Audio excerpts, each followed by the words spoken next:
In the keyboard hobby, some people might remember the NK65 from Novelkeys, touted as the best entry-level board. I didn't have the same experience.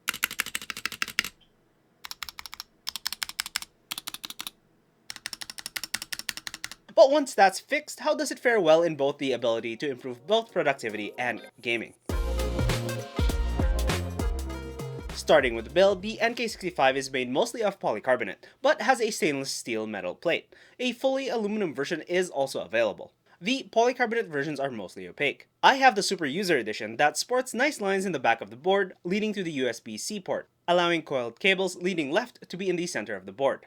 The indicator LEDs on the right I don't like the look of when illuminated because of how the indicators shine through the rest of the board. The Superuser theme extends to the bottom of the board instead of a weight, like with more premium boards. While I do like that the feet extend through most of the board, it only has 4 small points of contact. It's not an issue. The issue out of the box is that the board came a little warped. If you don't want to get tools involved, you can just slowly twist the board manually. Make sure to not overdo it. If you do want to open up the board, you'll need a Torx size 7 and a Phillips size 1. Opening up the NK65 shows why the board feels solid and heavy. It is filled with a custom silicone mat and a silicone insert between the plate and PCB.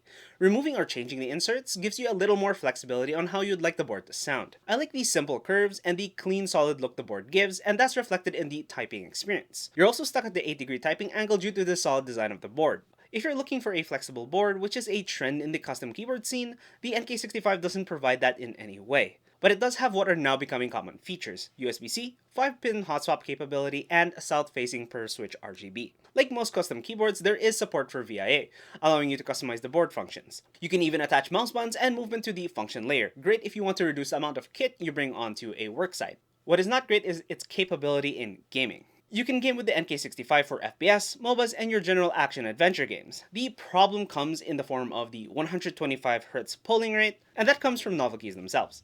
While more than usable, can pose an issue when playing rhythm games. Not that it makes it impossible, it just gives less leeway when hitting mini notes repeatedly.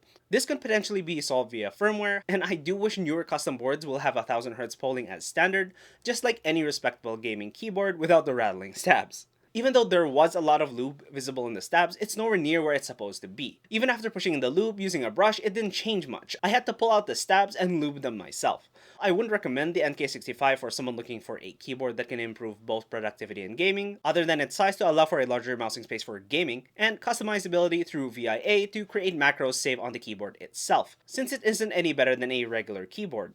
The NK65 does make for a great baseline in the entry-level custom keyboard scene. It has a solid sound leaning towards the lower end due to its polycarbonate build. I would suggest switches that create a lower pitch poppy sound over high pitch sounding switches.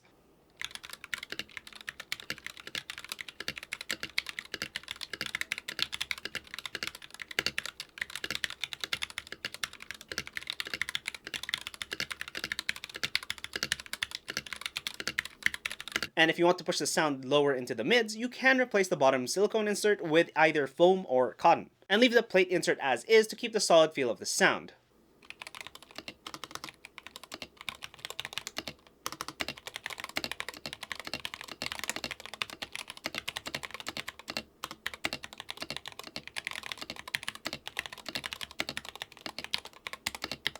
If you're looking for parts to complement the NK65, check out this video, and for more content on tech and durability in both productivity and gaming, subscribe. I'm your host Naka, have a nice one. I thought all my boards were at 8000Hz polling, then I realized most of my previous boards were gaming keyboards.